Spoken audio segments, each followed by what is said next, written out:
जय हिंद मेरे प्यारे बच्चों, कैसे हैं आप लोग। मैं हूं आपका केमिस्ट्री मेंटर कुणाल वर्मा यानी कि केवी सर फ्रॉम काशी। आज का हमारा लेक्चर जो है वो हाइब्रिडाइजेशन पर है। इनफैक्ट आज का ही नहीं, अगला भी, और हो सकता है उसका अगला भी हाइब्रिडाइजेशन पर ही होगा, क्योंकि इसमें हमें बहुत सारी चीज़ें सीखनी हैं। आज जो हम लोग पढ़ेंगे, आज हम लोग हाइब्रिडाइजेशन होता क्या है, इसमें क्या क्या चीज़ें इन्वॉल्व हैं, उसका बेसिक चीज़ सीखने वाले हैं। क्लियर है? तो ये बहुत ही ज़्यादा इम्पोर्टेंट टॉपिक है, तो आप अच्छे से समझेंगे। इसके पहले का आपको पूरा चीज़ कंसेप्ट क्लियर होना चाहिए, ठीक है ना। ऑर्बिटल वाला कंसेप्ट सारा कुछ क्लियर होना चाहिए। तो देखिए, हाइब्रिडाइजेशन का मतलब क्या होता है। बायो के बच्चे अच्छे से जानते होंगे हाइब्रिड का मतलब क्या होता है, मिक्सचर, ठीक है। अब यहाँ पर हाइब्रिडाइजेशन का मतलब क्या है, यहाँ पर भी मिक्सिंग ही है, मिक्सचर ही है। तो देखो, mixing of dissimilar orbitals. Dissimilar orbitals का मतलब अलग अलग तरह के ऑर्बिटल। एक s है तो दूसरा p होगा तो तीसरा d होगा। इन केस मान लो एक से अधिक p आ गए तो उनका ओरिएंटेशन डिफरेंट होगा, ठीक है। एक से अधिक d आ गया तो उसका ओरिएंटेशन डिफरेंट होगा। यानी कि कोई दो ऑर्बिटल क्या हो जाएंगे, सेम वाले नहीं हो सकते, ठीक है। बात समझ में आ रही है। हैविंग सिमिलर एनर्जी, एनर्जी भी बहुत ज़्यादा अंतर नहीं होना चाहिए, ठीक है ना। Of valence shell of central atom, ठीक है ना। सेंट्रल एटम के जो डिसिमिलर ऑर्बिटल्स हैं उनका मिक्सिंग होगा, ठीक है ना। To form similar number of new orbitals having same shape and same energy, ठीक है ना, are called hybrid orbitals and the phenomenon is called hybridization. इस प्रोसेस को हाइब्रिडाइजेशन बोलते हैं। तो देखो, सेंट्रल एटम, अब जैसे एक मैं बात बताऊं, जैसे कि मान लो AB3 है, ठीक है ना, AB4 है। अब इसमें A क्या है, जिसकी संख्या सबसे कम है वो सेंट्रल एटम है। क्लियर है ना। तो थोड़ा थोड़ा नॉलेज आप रखिए कि सेंट्रल एटम क्या होगा। तो ध्यान दीजिए, सेंट्रल एटम का, ठीक है ना, सेंट्रल एटम का वैलेंस शेल, ठीक, सेंट्रल एटम का वैलेंस शेल, और उसी वैलेंस शेल के डब्बों का क्या होगा, ऑर्बिटल्स का क्या होगा, मिक्सिंग होगा, और अलग अलग डब्बे, ठीक है ना। ध्यान से समझना, हाइब्रिडाइजेशन में इलेक्ट्रॉन से कोई मतलब नहीं है, ठीक है ना। इलेक्ट्रॉन से कोई मतलब नहीं है। जिन डब्बों में इलेक्ट्रॉन है, हाइब्रिड ऑर्बिटल जब वो बनेंगे तो उसके बाद भी उतने ही नंबर ऑफ इलेक्ट्रॉन्स रहेंगे। बात समझ में आ रही है। हाइब्रिडाइजेशन में डब्बों का मिक्सिंग होता है, ऑर्बिटल्स की मिक्सिंग होती है, ठीक है ना। मान लो सेंट्रल एटम में 4 डब्बे मिले, ठीक है ना, 4 ऑर्बिटल क्या हो गए, अलग अलग डिसिमिलर ऑर्बिटल्स मिल गए। तो नए ऑर्बिटल्स जो बनेंगे वो भी 4 ही बनेंगे, ये बात ध्यान रखना, ठीक है ना। इसको मैं पॉइंट में नहीं लिखवा रहा हूं कि जितने ऑर्बिटल की मिक्सिंग होती है उतने ही नए ऑर्बिटल्स बनते हैं। और अब वो जो नए ऑर्बिटल बने हैं उनका नाम अब एटॉमिक ऑर्बिटल नहीं रहेगा, क्या रहेगा, हाइब्रिड ऑर्बिटल रहेगा। बात समझ में आ रही है, क्या नाम रहेगा, हाइब्रिड ऑर्बिटल्स रहेगा। क्लियर है, ठीक। चलिए देखिए, अब यहाँ पे कुछ पॉइंट्स लिखे हुए, hybrid orbitals never form pi bond, ठीक है। मैं बस इसको रीड कर दे रहा हूँ, फिर आगे हम जब लोग एग्जाम्पल देखेंगे तो समझ में आएगा। यानी कि pi bond is form by pure atomic orbitals. बात समझ में आ रही है। तो यहाँ पे ये भी लिख लेना, क्या लिख लेना है कि हाइब्रिड ऑर्बिटल जो है वो केवल सिग्मा बॉन्ड बनाएंगे, ठीक है ना। कहीं लिख लेना, hybrid orbitals only form sigma bond, ठीक। सेकेंड है, orbitals with lone pair and which are involved in sigma bond participates in hybridization। यानी कि ऐसे डब्बे जिनमें लोन पेयर है, ठीक। Vacant orbitals also participate in hybridization, जो हम लोग कोऑर्डिनेशन या कॉम्प्लेक्स कंपाउंड्स में देखेंगे। तो मतलब इतना समझ जाना, जैसे वैलेंस बॉन्ड थ्योरी आप लोग पढ़े हैं तो उसमें हम ये बताते थे कि वही ऑर्बिटल्स का क्या होगा, ओवरलैप होगा जो सिंगली ऑक्यूपाइड है। मतलब कि जिन डब्बों में एक इलेक्ट्रॉन रहेगा वो, यहाँ पे ऐसा कुछ है नहीं, ठीक है ना। यहाँ पे ऐसे ऑर्बिटल जिसमें एक इलेक्ट्रॉन है वो भी मिक्सिंग में पार्टिसिपेट करेंगे। जिन ऑर्बिटल में 2 इलेक्ट्रॉन है यानी कि पेयर ऑफ इलेक्ट्रॉन है वो भी पार्टिसिपेट करेंगे। और जो डब्बे जिनमें खाली है वो मतलब कि उसमें बॉन्ड इलेक्ट्रॉन ही नहीं है, वैकेंट ऑर्बिटल है, वो भी क्या होंगे, हाइब्रिडाइजेशन में पार्टिसिपेट करेंगे। बस इतना समझ लेना, ठीक है। एक लाइन आप याद कर लीजिए, ऐसे ऑर्बिटल्स जो पाई बॉन्ड बनाने में हिस्सेदारी ले रहे हैं वो हाइब्रिडाइजेशन में पार्टिसिपेट नहीं करेंगे। बात समझ में आई। चलिए अब हम लोग एग्जाम्पल देखते हैं। आइए हम लोग एग्जाम्पल देखते हैं, और एग्जाम्पल में हम लोग सबसे पहले देखते हैं BeCl2, बेरिलियम क्लोराइड। ठीक है, देखिए बेरिलियम क्या है, यहाँ पे बेरिलियम का कन्फिग्रेशन होता है 1s2 2s2 2p0। ठीक है, अब ये बात नई नहीं होनी चाहिए आपके लिए कि ये एक्साइटेड स्टेट में जाएगा, क्योंकि दो बॉन्ड बना रहा है। ठीक है, 2s 2p, तो दो बॉन्ड बना रहा है तो एक हम s से p में भेज देते हैं। ये बोरॉन क्या, बेरिलियम क्या है, एक्साइटेड स्टेट में है। क्लियर। अब ध्यान दीजिए, क्लोरीन की अगर हम बात करें तो नियॉन, फिर लास्ट में 3s2 3p5। ठीक है, यानी कि ये 3s और ये 3p। ठीक, तो क्लोरीन का जो डब्बा बॉन्डिंग में पार्टिसिपेट करेगा वो है 3p का, और बेरिलियम का एक ठो डब्बा s का और एक ठो डब्बा p का पार्टिसिपेट करेगा ओवरलैपिंग में। ठीक है, तो अब हम देखते हैं यहाँ पे हम लोग BeCl2 का बॉन्ड वाला बनाते हैं। तो देखो BeCl2 ये हो गया। अब ध्यान से समझो, बेरिलियम का तो एक ठो s का डब्बा है, ठीक है ना। क्लोरीन का देखो दोनों ही हम अलग अलग नहीं बनाएंगे, या फिर देख ही लो। अच्छा ठीक है, ठीक है, ये क्लोरीन एक ठो तो ये बॉन्डिंग होगा सिग्मा, ठीक है, और एक ठो ये बॉन्डिंग होगा। तो क्लोरीन का तो P इस्तेमाल हो रहा है, कौन सा, 3p।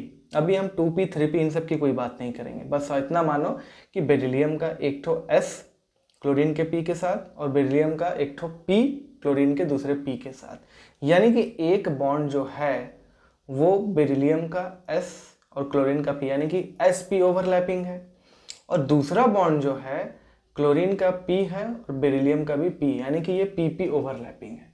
अब ध्यान से समझो, अगर pp ओवरलैपिंग है, एक sp ओवरलैपिंग है, मतलब ये दोनों बॉन्ड का बनने का जो मटेरियल है वो अलग अलग है कि नहीं है, अलग अलग है, जाहिर सी बात है।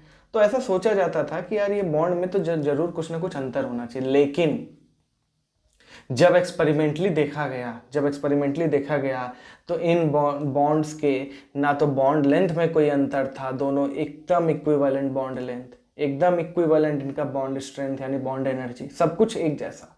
तब सोचा कि यार ऐसा कैसे हो सकता है, दोनों बॉन्ड बनने का तो मटेरियल भाई अलग अलग है, ठीक है ना। तो देखो किया क्या गया, सोचा ये गया कि ऐसा क्या हो रहा है यहाँ पे, तभी आइडिया आया कि मिक्सिंग हो रहा है। कैसे मिक्सिंग हो रहा है, सेंट्रल एटम यहाँ पे कौन है, बेरिलियम। बेरिलियम जो है, मान लो ऐसा है, बेरिलियम जो है वो दो क्लोरीन आइटम इसके घर पे मेहमान आ रहे हैं। अब बेरिलियम जो है वो भेदभाव कर रहा है, एक क्लोरीन को तो अपना S वाला डब्बा दे रहा है, दूसरे क्लोरीन को अपना P वाला डब्बा दे रहा है। तो दोनों क्लोरीन भाई, अब दो मेहमान आ रहे हैं, एक को अलग दोगे खाने को, दूसरे को अलग दोगे तो दिक्कत तो है। तो बेरिलियम एक दिमाग लगाता है कि ऐसा है, मैं अपने डब्बों का मिक्सिंग कर देता हूँ। कैसे मिक्सिंग करता हूँ देखो, अब यहाँ पे बेरिलियम में ध्यान दो, बेरिलियम में ये 2s और ये 2p में एक डब्बा, क्लियर है ना। इन दोनों डब्बा का मिक्सिंग हो गया, क्या हो गया, मिक्सिंग हो गया, ठीक है ना। और ये दोनों जो हैं वो मिक्स नहीं हुए, ठीक है ना। तो मिक्स होने के बाद स्थिति क्या हुई, जो मिक्स डब्बे हो गए उनको अब हम एक साथ बना लेते हैं, ठीक। और ये जो मिक्स नहीं हुए हैं, ठीक है ना, इनको हम लोग बोल देंगे अनहाइब्रिड ऑर्बिटल्स। ध्यान से समझो, अनहाइब्रिड ऑर्बिटल्स ये क्या कहलाएंगे, हाइब्रिड ऑर्बिटल्स। ध्यान से समझना। अब देखो जैसे यहाँ पे दो डब्बे थे मिक्सिंग से पहले, मतलब ये दो डब्बों का मिक्सिंग हुआ, मिक्स होने के बाद भी दो ही डब्बे बनेंगे, इस बात का ध्यान रखना। अंतर क्या क्या हो गया, अंतर तो नाम में हो गया, ये जो 2s का एक डब्बा और ये 2p का एक डब्बा, इनको हम लोग बोलते हैं एटॉमिक ऑर्बिटल्स। अब ये जो है, ये जो दो डब्बे हाइब्रिड ऑर्बिटल बने हैं, अब ये एटॉमिक ऑर्बिटल नहीं कहलाएंगे, ये हाइब्रिड ऑर्बिटल्स कहलाएंगे। क्या कहलाएंगे, हाइब्रिड ऑर्बिटल कहलाएंगे। और क्या अंतर है, देखो 2s और 2p, 2s से ज्यादा एनर्जी 2p की है, यानी इस डब्बे से ज्यादा इस डब्बे की एनर्जी है, मतलब इस डब्बे से ज्यादा इस इलेक्ट्रॉन से ज्यादा इस इलेक्ट्रॉन की एनर्जी थी। अब s और p, मतलब ऐसे समझो, मान लो कि इसकी एनर्जी 100 जूल थी 2s वाला डब्बा, और 2p की कितनी थी, मान लो 200 थे, ठीक है ना, या 150 मान लो। 150 प्लस 100 कितना मिक्स हो गया? 250। 250 का ये आधा हो गया डब्बा, ये आधा हो गया डब्बा। इसका मतलब इसकी भी एनर्जी 125, इसकी भी एनर्जी 125। बात समझ में आ रही है? तो हाइब्रिडाइजेशन इसीलिए होता है, किसी का कम हो किसी का ज्यादा हो, तो अब जो है मिक्सिंग होके सबका एवरेज हो गया, सबका बराबर हो गया, बराबर हिस्सों में बढ़ गया। किसी का ज्यादा था किसी का कम था मिक्सिंग होने से पहले, मिक्सिंग होने के बाद सब बराबर हो गया। और यानी कि इसका डब्बा और ये डब्बा दोनों की एनर्जी एक जैसी है, तभी तो एक साथ मिला के बनाए हैं, नहीं तो यहां पे तो अलग था। दूसरी बात यह है कि यहां पे जो ये डब्बे हैं, ना तो किसी का नाम S है ना तो किसी का नाम P है। ये बताओ, ये S से बना है और ये P से बना है, ठीक है ना, ये मतलब ये S है और ये P है। जब दोनों मिक्स हो गए तो ये वाला Sp कहलाएगा, ये वाला भी क्या कहलाएगा? Sp कहलाएगा। बात समझ में आ रही है? ये Sp और ये Sp कहलाएगा। यानी एक ठो S का डब्बा और एक ठो P का डब्बा मिक्स हुआ है तो हाइब्रिडाइजेशन Sp हो जाएगा। बात समझ में आ रही है? तो ये हो गया मिक्सिंग। अब जो है बेरिलियम का क्लोरीन के साथ बॉन्ड बनेगा, तो अब समझो क्या हो जाएगा ये। इस बार बेरिलियम का कौन सा इस्तेमाल हो रहा है डब्बा? S की P? ना भैया, Sp इस्तेमाल हो रहा है, और क्लोरीन का P। तो ये बॉन्ड हो गया spp टाइप, spp ओवरलैप, ठीक है। ये क्या हो जाएगा? ये भी क्लोरीन का P और बेरिलियम का Sp। अब कोई दिक्कत नहीं है भैया, अब इस क्लोरीन को भी संतुष्टि है, दोनों क्लोरीन को, कि भैया भेदभाव नहीं हो रहा है, हमको भी खाने को Sp मिल रहा है, उसको भी खाने को Sp मिल रहा है, कोई मेहमान में कोई जो है वो मतभेद नहीं होगा। बेरिलियम भी खुश, दोनों सेंट्रल मतलब दोनों टर्मिनल आइटम भी खुश। तो इसको बोलते हैं हाइब्रिडाइजेशन। एग्जाम्पल हमने देख लिया, ये हो जाएगा Sp हाइब्रिडाइजेशन। क्लियर है? चलिए इसको नोट करिए, हम अभी 2 और एग्जाम्पल देखेंगे, कम से कम Sp, Sp2 और Sp3, ये 3 एग्जाम्पल हम लोग देख लेते हैं, ठीक है। इसको नोट करिए। चलिए, तो पहला हम लोग Sp देख लिए, दूसरा हम लोग BCl3 एग्जाम्पल ले रहे हैं। देखो इसमें हम लोग Sp2 देखेंगे। बोरॉन का क्या होता है? 1s2 2s2 2p1। हम इसको पहले ही क्या कर देते हैं? एक्साइटेड स्टेट में डाल देते हैं। 2s में एक डब्बा और 2p1 दिखाई दे रहा है, तो एक इलेक्ट्रॉन यहाँ से उठ के, ठीक है ना, यहाँ चला गया। बात समझ में आ रही है? एक्साइटेड स्टेट है ये, एक्साइटेड स्टेट। अब बोरॉन की अगर हम बात करें, अब थोड़ा जल्दी जल्दी काम करते हैं। ये 3 बॉन्ड बना है, बोरॉन अपना एक ठो S दे रहा है, तो मान लेते हैं ये वाला जो है लेफ्ट में हम जो लिख रहे हैं वो बोरॉन का ऑर्बिटल है, ये Sp टाइप है, ये Pp टाइप है और ये Pp टाइप है। फिर से तीनों बॉन्ड बनने का मटेरियल अलग अलग है, बट एक्सपेरिमेंटली सबके सब इक्विवेलेंट हैं। तो बोरॉन अपना क्या कर लेता है? मिक्सिंग कर लेता है ये 3 डब्बों का, ठीक है ना, ये 3 डब्बों का मिक्सिंग करके क्या कर लेता है? 3 नए हाइब्रिड ऑर्बिटल बनाता है, ठीक है, 3 नए हाइब्रिड ऑर्बिटल बनाता है। और ये एक जो खाली डब्बा है ये अनहाइब्रिड है, इसको ऐसे ही रहने दो। अब ये जो डब्बा है इसका नाम है Sp, इसका भी नाम है Sp, इसका भी नाम Sp नहीं Sp2, ठीक है ना। क्या है ये सब? Sp2 Sp2 Sp2, क्योंकि एक ठो S और 2 ठो P इन्वॉल्व है। अब कुछ बच्चे पूछते हैं सर एक ही S क्यों दिखाई देता है? भैया एक ही S होता ही है, किसी S सबशेल में एक ही ना S दिखाई देगा, तो Sp3 तक दिखाई देगा, तो मैं Sp4 नहीं दिखाई देगा, क्योंकि P में भी 3 ही डब्बे होते हैं, ठीक है। P के बाद चालू हो जाएगा तो D चालू हो जाएगा, ठीक है ना। तो ये Sp2 Sp2 Sp2। अब जो है तीनों बॉन्ड बने तो कोई दिक्कत नहीं है। अब ये जो बॉन्ड है ये है Sp2P, ये बॉन्ड भी है Sp2P और ये बॉन्ड भी है Sp2P। बात समझ में आ रही है? तो ये है। अब देखो जो हाइब्रिड ऑर्बिटल होते हैं वो जब भी बनते हैं तो वो स्पेस में एक अपना ज्योमेट्री मतलब एक 3 डायमेंशनल स्पेशल अरेंजमेंट अपना रखते हैं, ठीक है ना। वो हम लोग VSEPR थ्योरी में भी सीखेंगे। क्लियर है? इसको नोट कर लीजिए, बहुत ही एग्जाम्पल ये इंपॉर्टेंट है। यहाँ पे बोरॉन का हाइब्रिडाइजेशन क्या है? Sp2 है। क्लियर है? नोट कर लीजिए। चलिए अब हम लोग एक और एग्जाम्पल देखते हैं, CH4, ठीक है। कार्बन की स्थिति 1s2 2s2 2p2, ठीक है ना। ये भी एक्साइटेड स्टेट में, आप इसको डायरेक्ट लेके चले जाइए। ये 2s, ये 2p, एक्साइटेड स्टेट में आप लेके चले जाइए, तो ये चारों अनपेड इलेक्ट्रॉन हो गए। फिर से वही बात,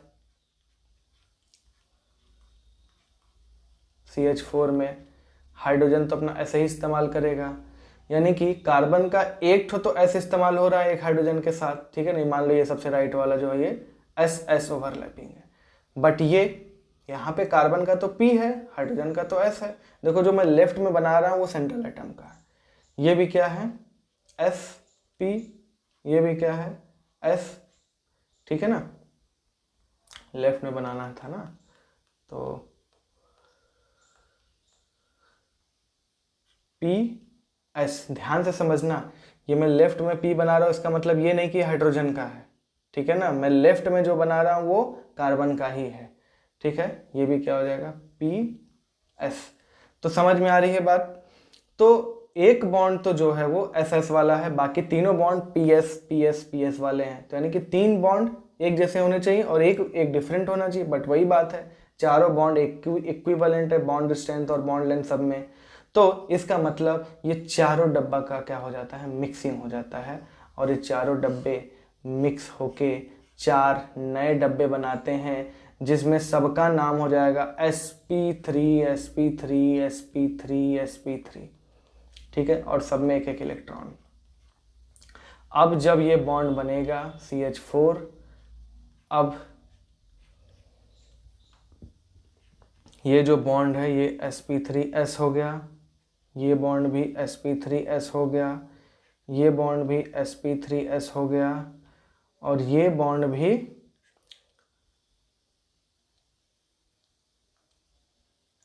sp3s हो गया, ठीक है ना, sp3s, या फिर हम लेफ्ट बना रहे हैं तो लेफ्ट ही बनाते हैं, ठीक है। यहाँ पे खैर ये तो अंडरस्टूड होगा कि sp3 जो इस्तेमाल कर रहे हैं वो सेंट्रल एटम के लिए, बात समझ में आ रही है। तो ये हो गया 3 एग्जाम्पल हमने डिटेल में लिए, आप चाहे तो इसके बाद भी ले सकते हैं, जैसे आप मैं बता देता हूँ आप करना घर पे, ठीक है ना। PCl5 में देखोगे तो sp3d आएगा, इसमें D का डब्बा चालू होने लगेगा। SF6 में देखोगे तो sp3d2 हो जाएगा, ठीक है ना। IF7 देखोगे तो इसमें sp3d3 हो जाएगा। तो ये तीनों आप एग्जाम्पल करेंगे अच्छे से बैठ के, क्लियर है। चलिए इसको नोट करिए फटाक से, फिर हम लोग थोड़ा सा आगे बढ़ते हैं और इस लेक्चर को समाप्त करते हैं, क्योंकि बेसिक लेक्चर था, सीख लिया हमने, ठीक है,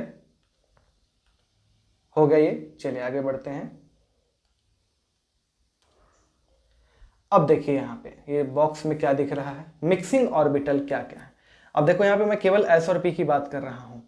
अगर एक S और एक P मिक्स हो रहा है तो हाइब्रिडाइजेशन क्या हो जाएगा, sp। अब भाई जाहिर सी बात है जिसमें 50% S कैरेक्टर है उसमें 50% P कैरेक्टर है। एक S तो हमेशा एक ही रहेगा, एक S और 2 P मिलेंगे तो sp2 हो जाएगा, जिसमें क्या हो जाएगा 33.33% S का हो जाएगा, क्योंकि भाई देखो जाहिर सी बात है यहाँ पे क्या है, मिक्सिंग 1:1 में हो रहा है, ठीक। यहाँ पे मिक्सिंग S का लेफ्ट हम बना रहे हैं, यहाँ पे 1:2 में हो रहा है, यहाँ पे 1:4 में मिक्सिंग हो रहा है।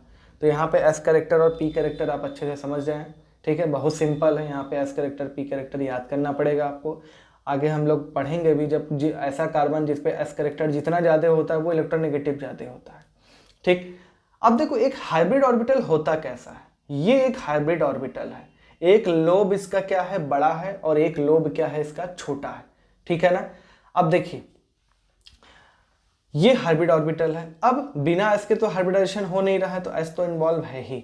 अगर हम बात करें यहाँ पे sp sp2 sp3, तो देखो S ऑर्बिटल कैसा होता है, स्फेरिकल, या इसको बोल सकते हो मोटा सा, ठीक, और P कैसा होता है, डम्बल, या इसको कह सकते हो ये मोटा कम होता है, लंबा ज़्यादा होता है। बात समझ में आ रही है।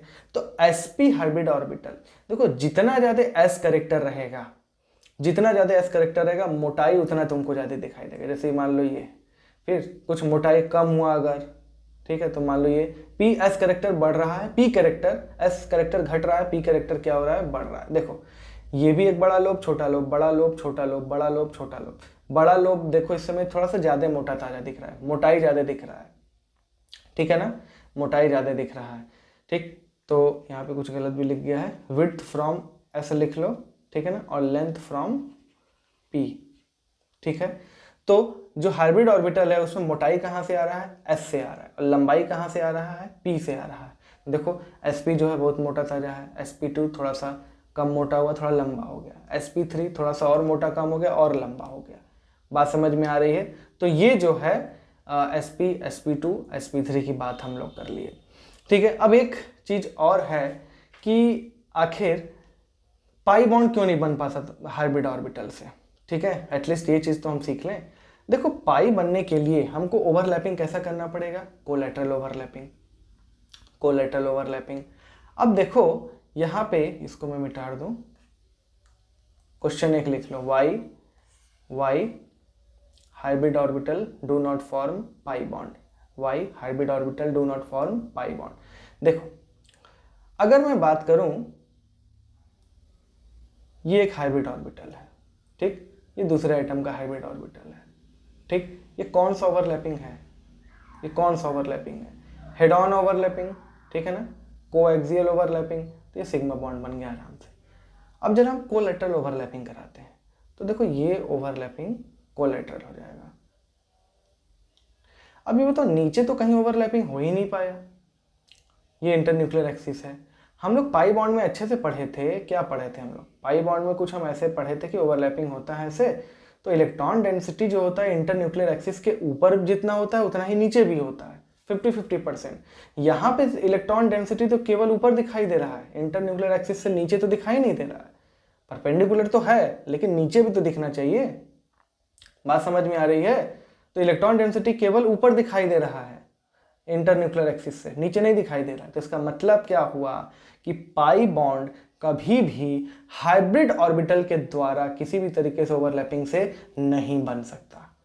आप लोग आगे पढ़ेंगे भी, जब हम लोग क्वेश्चन प्रैक्टिस करेंगे, हाइब्रिडेशन निकालेंगे, तो वहाँ पे केवल सिग्मा बॉन्ड जोड़ते जाएंगे या लोन पेयर जोड़ते जाएंगे या खाली डब्बा जोड़ते जाएंगे। कहीं पाई बनाने में जो इन्वॉल्व डब्बा है उसका कहीं कोई इस्तेमाल नहीं करेंगे। बात समझ में आ रही है? चलिए, तो इतना बेसिक लेक्चर हम लोग समझ लिए। अब हम नेक्स्ट क्लास में पढ़ेंगे इसके आगे, बहुत ही इंपॉर्टेंट होने वाला है। वहाँ पे क्वेश्चन प्रैक्टिस भी देखेंगे और भी तरह की चीज़ें हम लोग देखेंगे। तो मिलते हैं अगले क्लास में, तब तक के लिए जय हिंद,